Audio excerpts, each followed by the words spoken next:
You're listening to Crystal and Emily on Love Your Shelf, the best librarian podcast in the extensive and highly competitive field of librarian podcasts. So this is episode 15 of Love Your Shelf, and I'm Crystal here with Emily. Hello. And today I have so much to talk about that I'm just going to talk over you. Okay. So, I won't even try. I mean, I maybe will let you respond, I guess. Okay. I appreciate that. You don't get to talk about any of your stuff. Well, I don't have much, so please go nuts. The first thing I wanted to talk about is not a book, but it's so integral to my reading experience, and that is Goodreads, the website. Mm-hmm. I've talked about it before because I'm obsessed, and that's if I didn't have Goodreads, I wouldn't know what I had read. So, Ever. I mean, I guess, right. I guess I would, eventually be able to maybe remember some of it, but we see so many books. We go through so much. Yes. And I read pretty fast too. So, I have to keep track of them. So yeah. I even, years ago, I used another site to track my personal home library. Mm-hmm. And that is a library thing. And you could even this is years ago. Obviously, this is revealing how old it is because you had to buy a little scanner, and it was in the shape of a cat. Wait. For catalog. Oh and my you gosh. had to buy a little because you didn't have like a smartphone QR code scanner thing. Right. But you could buy this thing and then scan your books into library thing. Oh wow. And so I got all of those cataloged, uploaded those to Goodreads, and then decided to see if I could. I was obviously had way too much time on my hands, but I decided to see if I could have a full list of everything I had read ever. Oh my gosh. In Goodreads. I wish we could go even farther back than that. And I did end up entering a lot of stuff. So if somebody goes on Goodreads and is like, why does she have a million? How does she couldn't have read this many? It's because I went back a lot of time and put some things in there. But I still obviously didn't get everything. Anyway. Oh my goodness. I was going to say, you were saying you had too much time on your hands, but I say you used it wisely, so. Well, and see, this was even before I was a librarian, so I was planning and preparing. Yep. For my future knew. Role. You had a feeling. Yeah. And so, but I did want to mention, too, if anybody, I know I'm following some of my friends, and if anybody wants to follow me on Goodreads or be friends there, I'm happy to do that. But also I wanted to kind of explain how I use it because it's maybe different from other people. So I've mentioned before that I get advanced readers copies of books. Right. And when I do, I want to, of course, immediately librarian them and make sure that I have a record that I'm, going to read them. But I'll get so many all at once that I am not obviously going to read them all at once. And so in Goodreads, you can have different shelves, different categories. And so one is you're currently reading, or you want to read it, or you've already read it, or you can make other categories too. But so when I get a new book, I put it in my currently reading category. So I usually have about 40 in there or something, something crazy. And that doesn't mean I'm reading all of those like a total nut job. It just means that's what I've got, in my to be read. Yeah, stack. in your queue. Yes. And so anyway, so I was just thinking about this the other day because in Goodreads you can see a feed of what your friends are doing. And it's Jane just read 20% of whatever, And I can imagine what my feed looks like. It's Crystal is reading this. She's reading this. She's reading this. Who is this crazy lady? Right. So I thought I would just explain it. And just to also talk about, kind of promote Goodreads, that's a really super cool Mm-hmm. way of keeping track of that stuff. And you can put reviews in there. That's what I mainly use it for. Yes. And you can also, if you like a particular author or book, and maybe, especially if it's not quite as common, you can go in there and see other books that are similar to that one, or other authors that are similar. Yeah. Because, there are websites devoted to, what to read if you like James Patterson, but maybe not, what to read if you like, someone much more obscure. Some obscure. Yeah, right. Yeah. So anyway, that's just another way of using Goodreads. And we're not even sponsored by them or anything. No, but if they would like to reach out, we'll take it. So I'm reading a really good book right now that I'm really it really drew me in pretty quickly, and it's a book called Attack Surface by Cory Doctorow. It's going to come out in October, and it's sort of like on the cusp. It's sort of YA, at least this is sort of related to another series, and it's a standalone. But I feel like it's a little mature for some YA. There's some violence and language and stuff that I was a little surprised by. Okay. But it's about this woman who had been in some of these previous books, at least what I understand. I haven't read those. Was a hacker and worked for the Department of Homeland Security before she went into private industry. And it's really, really interesting because she works for these like international sort of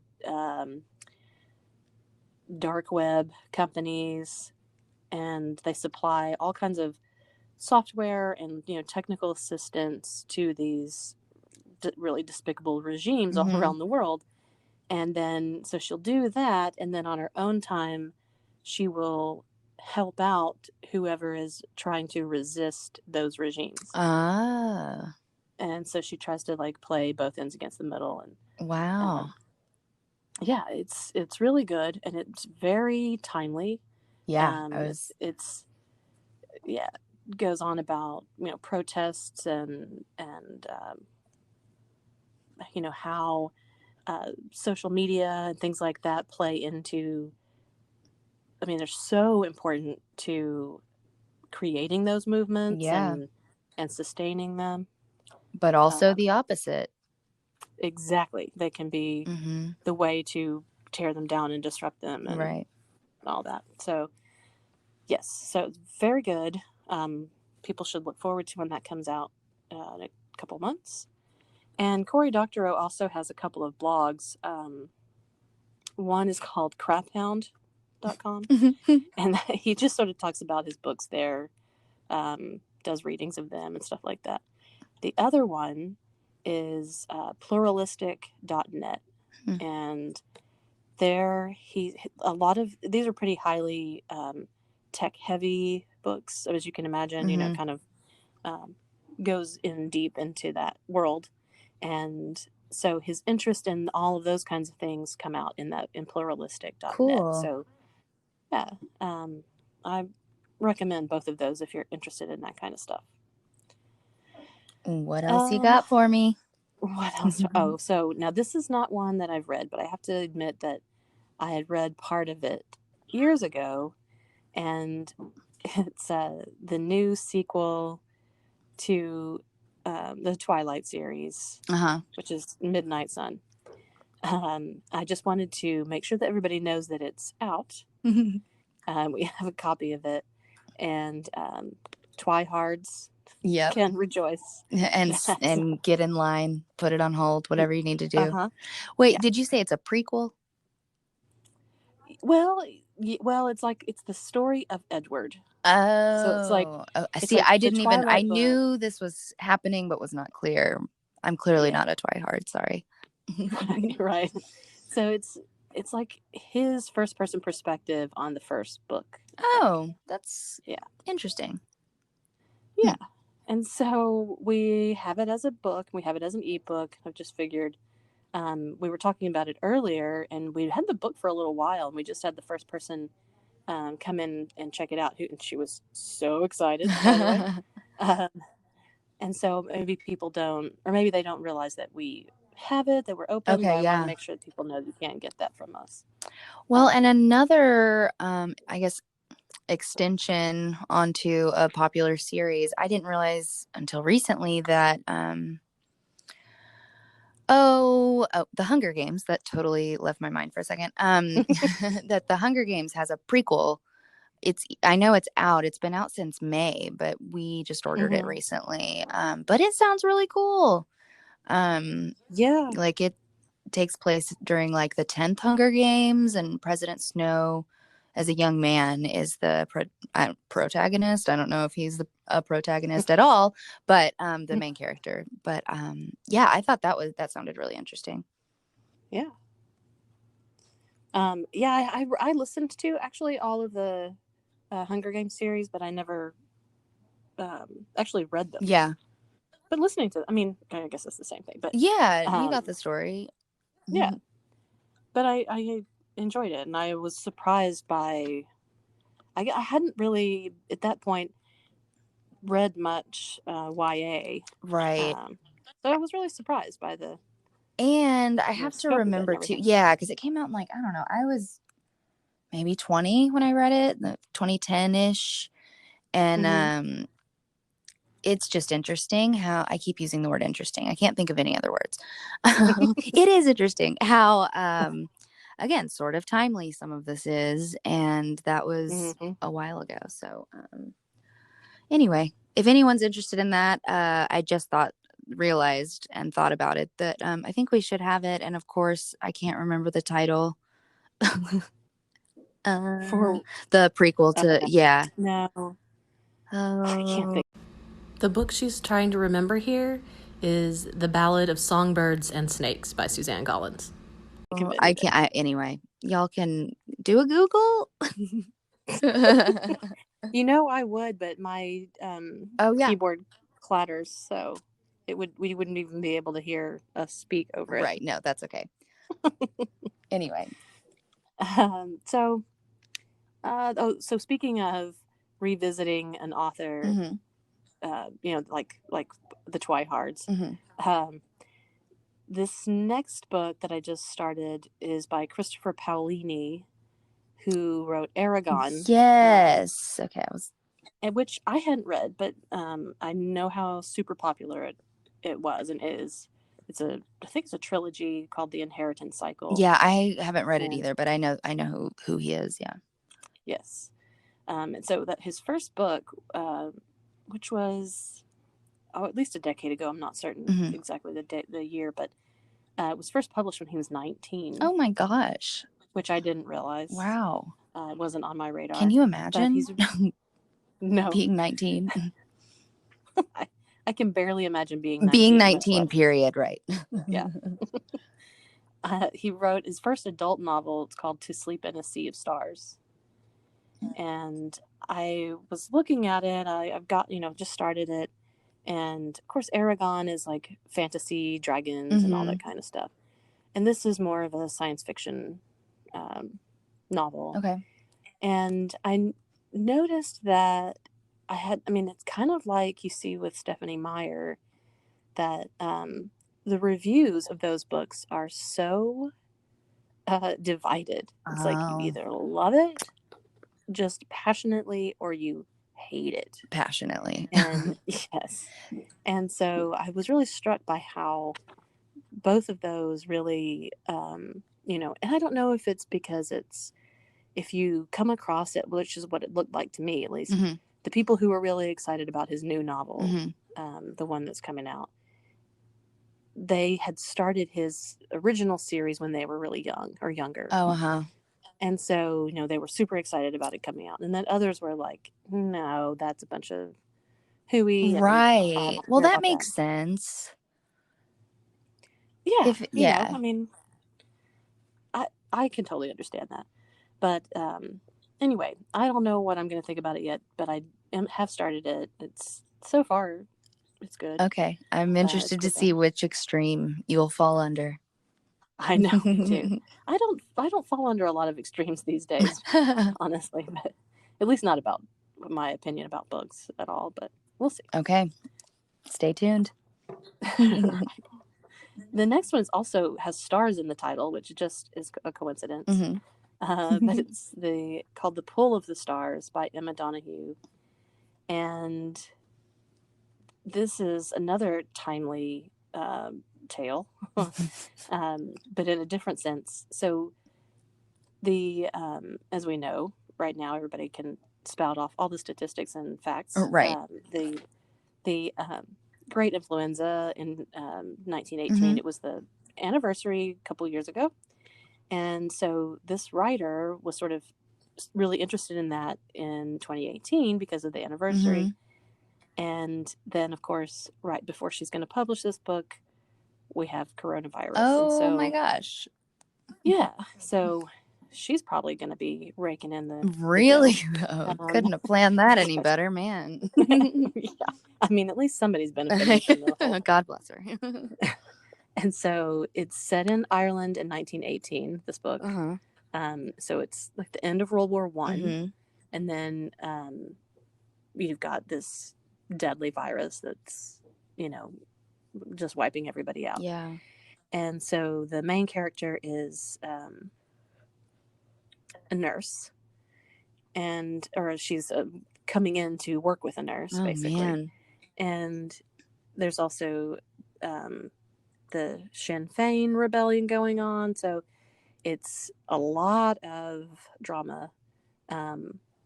It's also written in a very, I don't want to say visceral because that has sort of a negative connotation, but you feel like you can really picture yourself or picture her on her bicycle, pedaling down the streets with her skirts pinned up on the sides, and, Yeah.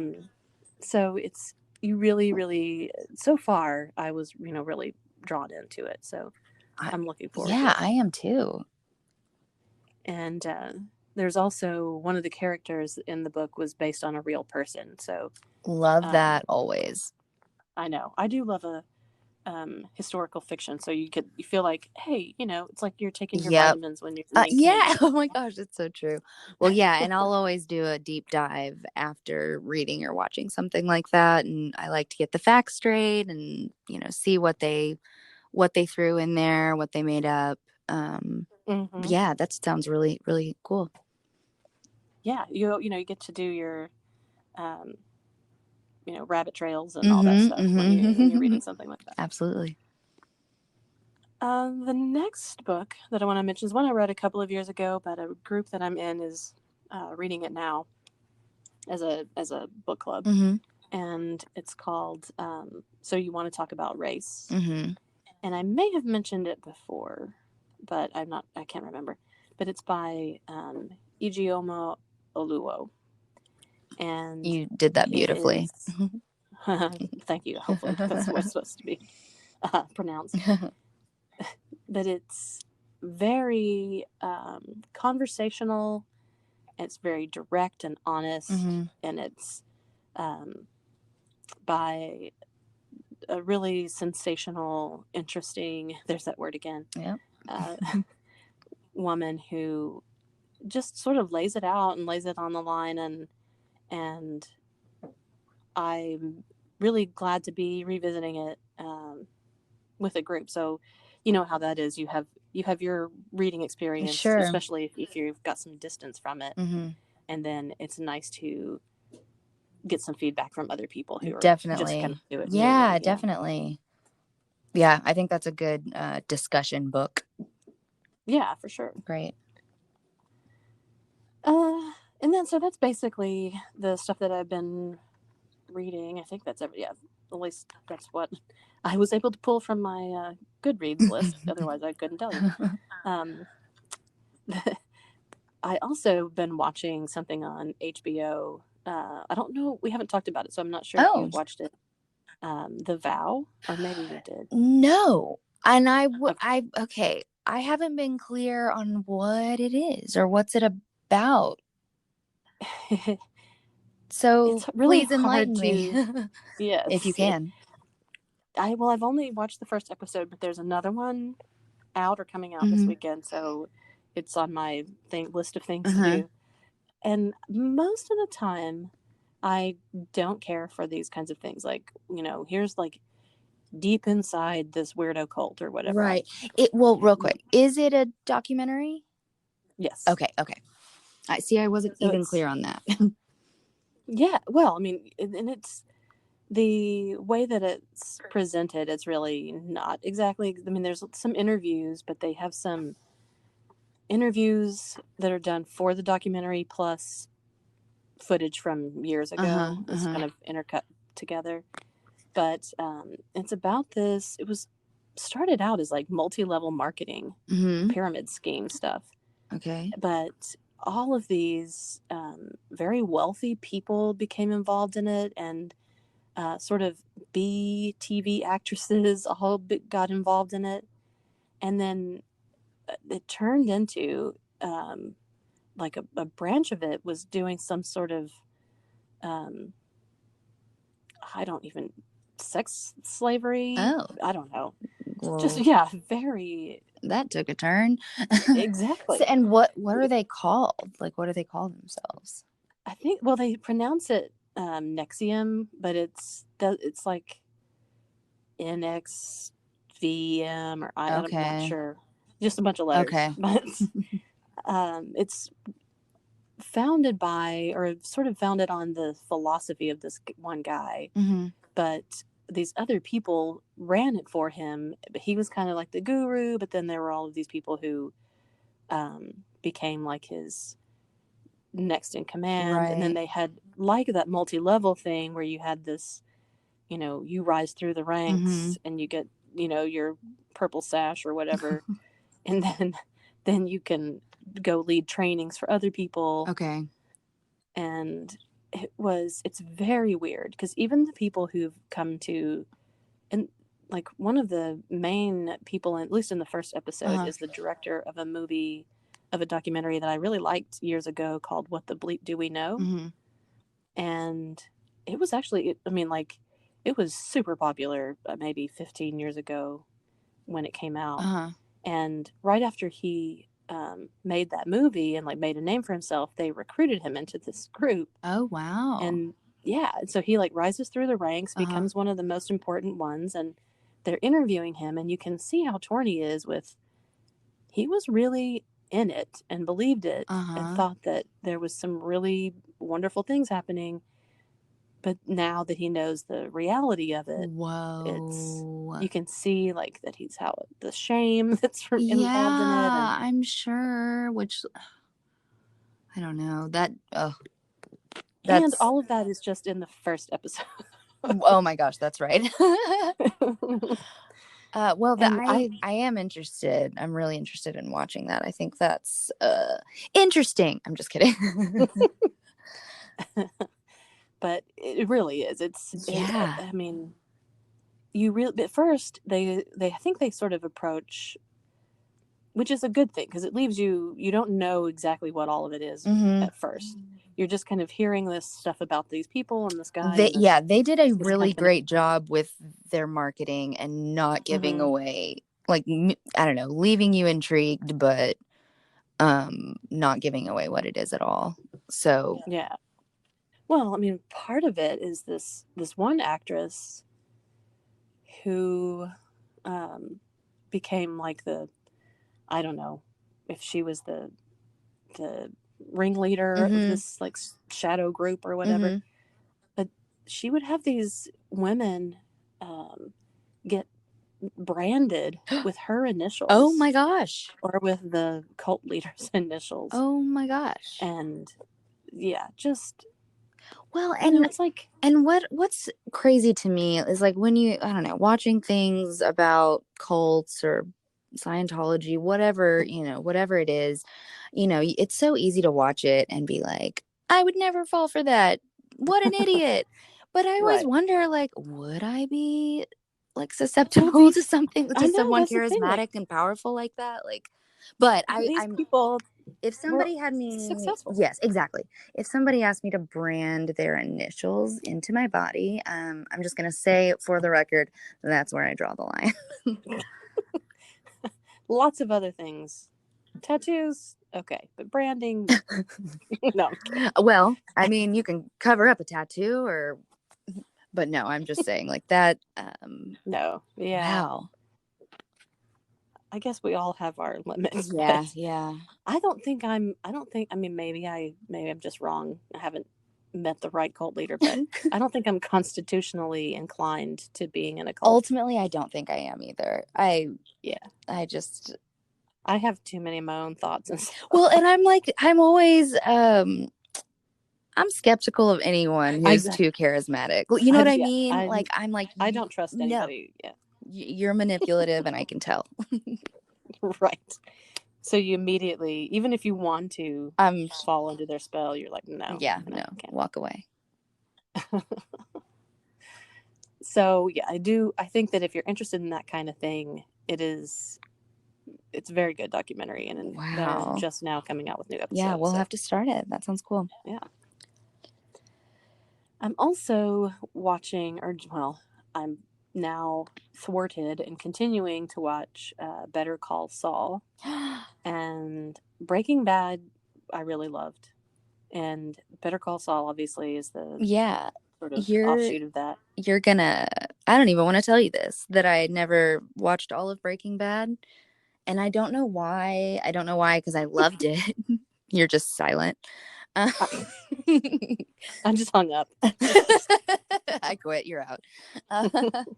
But yeah, that is a road I need to finish the Breaking Bad road and enter the Better Call Saul road. So I would definitely, well, or maybe wait a couple years, because the thing that I've come up against is that the same thing with Fear the Walking Dead, which I love. I gave up on The Walking Dead because they made terrible choices, but I still it got crazy. Anyway. Yeah.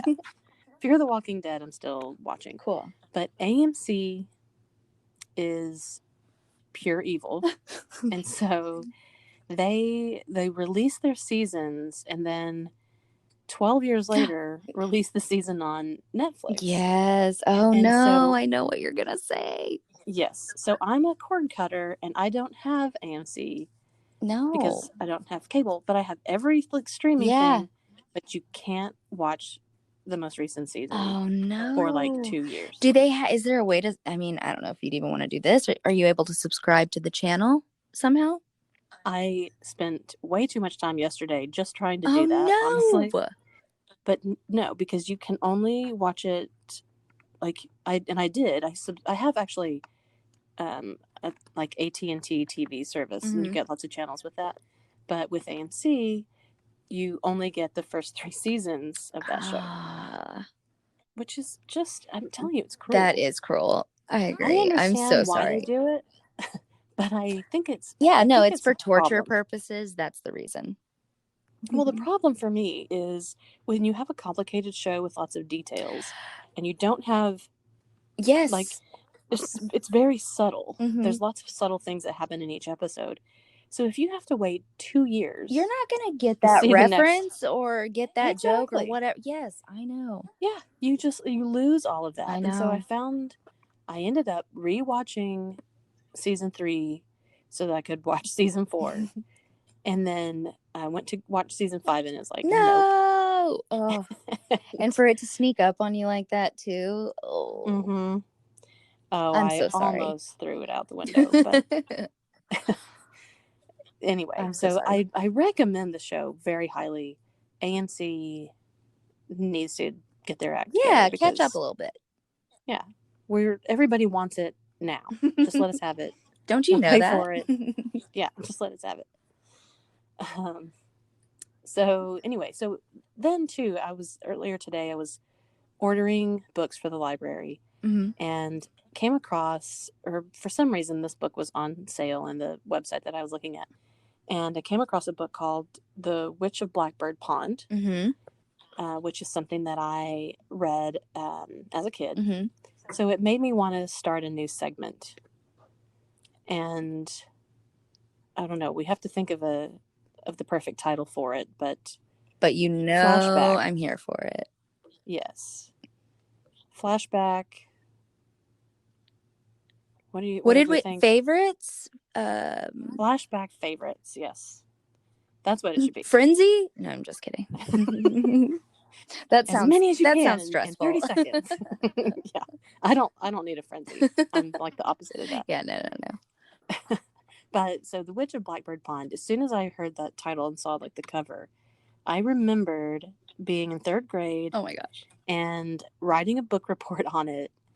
And I drew a picture, like I can remember the drawing that I did of the girl with her flowing hair, Uh-huh. for this book report. I wish I could see And third grade Crystal reading this book, drawing that picture. I pretty much exactly what I look like now, but yes, it's a Newbery Award winning book. It was published in 1958, but it holds up very much. And it's about a girl, a young woman who's from Barbados in the 1680s. Whoa. Yes, and I think her uncle dies, and so her only living family is in Connecticut, Mm-hmm. the colony at that time, Mm-hmm. and they're Mm-hmm. Puritans, and so she goes to live with them, and of course it's a big clash of cultures Mm-hmm. and all that kind of stuff. Um, I don't remember all of the details, but I did check that book out because I'm going to take it home and reread it. Yep.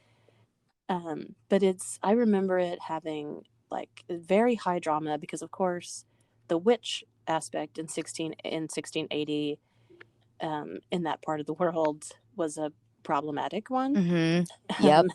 Um, and so I remember like the high drama of that, but I also remember once again there's kind of this theme of this week of the realism of it. It's like Yeah. you really feel like you are experiencing what it's like in that time period. Right.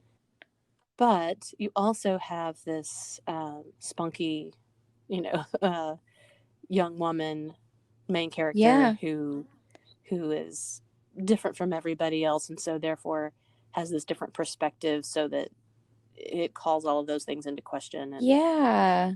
I mean, yeah, I love a period piece, and particularly a period that's, I don't know, just, I mean, because that's so long ago. Thinking of actual people that long ago, it mm-hmm. feels like you're thinking of like a different animal, a different, aliens or something. And so Yes, I always think that's fun to, I don't know, understand that, there were real people with real thoughts and feelings and perspectives. And mm-hmm. yeah, that's very neat. Especially for young people, but Yeah, exactly. for old people too. I mean, for grown-ups Yeah. it's also important to well, for I guess that's true any for any fiction or nonfiction book, that that's why we read it Mm-hmm. in a sense. Hopefully people are reading it so that you can develop empathy and Mm-hmm. understanding Mm-hmm. for what other people and their ideas and that kind of thing. Yep. So do you have a flashback favorite I that you want do. to share? Oh. So I've also been looking at and ordering a lot of books for the children's section back here. I've been focusing on picture books. We've found that, frankly, those check out more, especially during all of this. Mm-hmm. So I've been, reading a lot of. On top of that, I've also been planning future story times. So, You're not just back there reading picture books, is what you're trying to tell me. yeah, to be clear, you are my boss. Okay. Can't forget. um, I mean, that is part of it. It's entertaining. But anyway, I found a picture book that I loved as a kid. It is called Amazing Grace. It's by Mary Hoffman. And I actually found it while I was putting a book order together for a family that had put in an order. And I know they have two girls. And so I was like, maybe they'd like this. But it's called Amazing Grace. It's about a young Black girl. She loves stories and playing pretend, and her class is putting on Peter Pan, the play, and she wants to play Peter, but is told by different classmates that she can't play Peter. And so she gets kind of down on herself and questions herself, and in the end learns an important lesson and about girl power and strength, and yeah, you can do anything you want to do. And it's just a really sweet book, so I recommend that one. I love that. Yes, it's very sweet. Yes. So speaking of what we're loving or what I love, I particularly for what I'm loving this week is called Love It or Leave It. We like all the wordplay around here a little bit.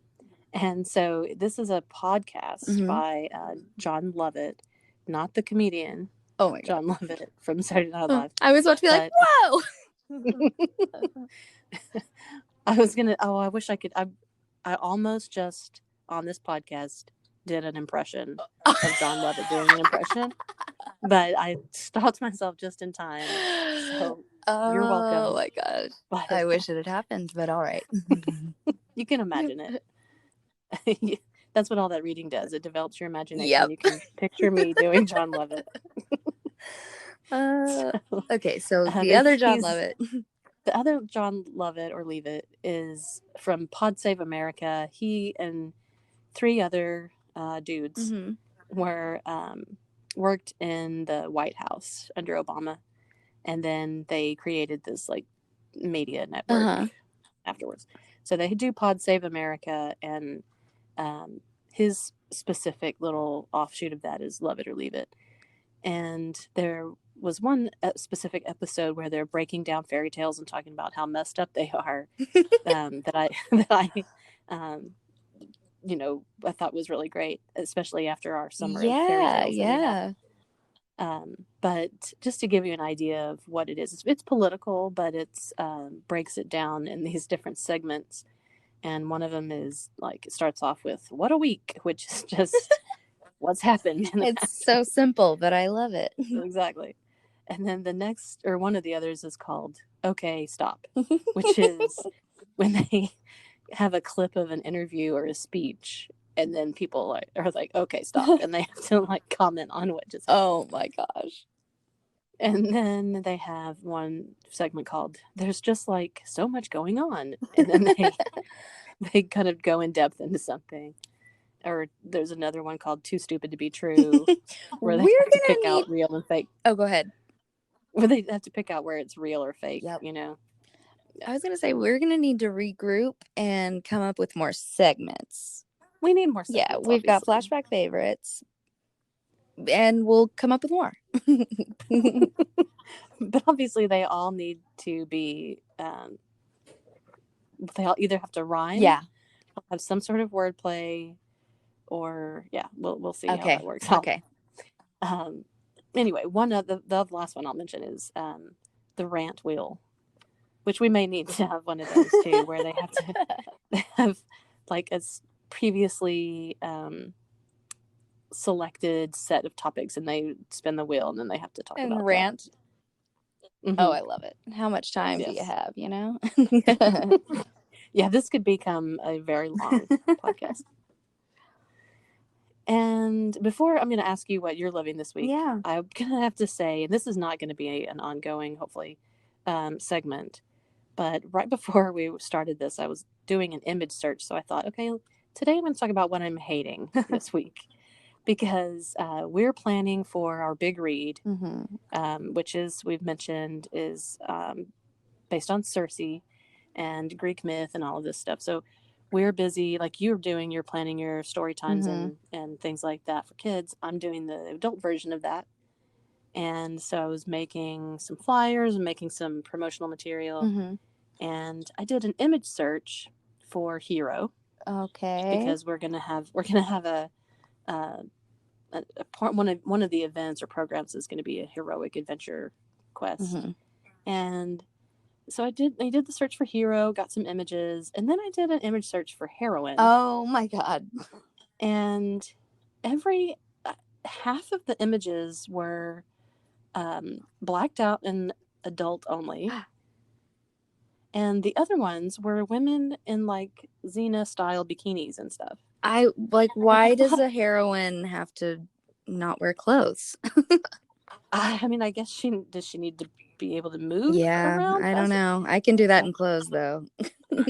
So can I, but I was just, and like, I just kept scrolling through and like looking at more and just getting more and more flabbergasted. Yeah. And I mean, it's not like I've never seen anything like that before. Yes, I know that kind of thing exists. But it's and that it's this is what you have to offer. Like that I know. I'm on the internet. Like, yeah, that there's the vast world of things, you know. And anyway, so that was just something that popped up right before we started this, and it was sort of, I couldn't believe in 2020 that there wasn't at least pepper in something, you know, Wonder Woman at least. It wasn't even like, it was just like these generic bikini models with the swords and stuff. Tell me why she's a heroine. Right. What even is that supposed to be? Right. But it's also one of those like free image sites, so maybe some, you know, geek dudes just spammed it with all their computer animated graphics or whatever. Anyway, well, it was a bummer. Yeah, I'm with you. I didn't come with anything that's not making me happy, but if you give me, 30 seconds, I can come up with something. No, I think we should end on a positive note. So I'll let you come up with what you're loving. Okay. Well, and I sort of gave it away earlier. I've had time, while doing all of this planning, I've had some time to sit down and read some book reviews for picture books. I've been looking at picture books mostly, as we know, my favorite. So I've been reading a lot of reviews on picture books and buying a lot of picture books, and we got some new ones in this week. And I'm just really excited for some of the new stuff that's coming in. So I'll be sure to, post some videos of some of the new stuff we have coming in. There's just a world of wonderful children's book authors. Yeah, we're in a real golden age of children's books. I think. Yeah. There's so much diversity, or at least so much more. I mean, obviously, there could be more, but there's so much more, and so much more awareness of the things that kids pick up on from what they're reading. Yes, and I'm so happy that that's caught on. For sure. And speaking of like letting people know, we do hear you. We know that people love to browse, and we know that people would love to come in the library and look around, because that's one of my favorite things to do too. I have to work in here every day. Of course. It never gets old. So we're coming up with some plans so that people can do that virtually more easily. Mm-hmm.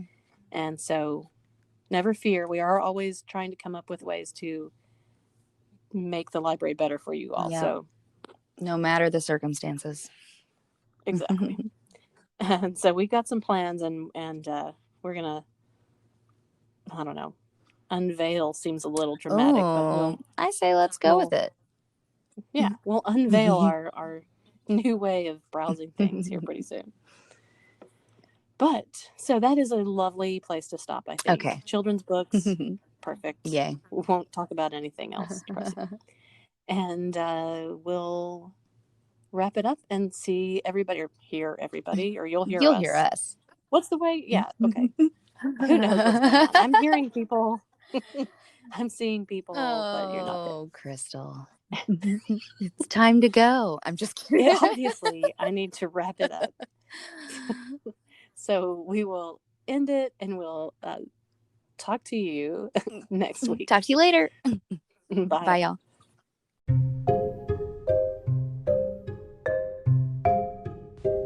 Afraid you missed one of our scintillating selections? Check out wakelet.com, and you'll find a collection of all of the titles that we have mentioned on our podcast.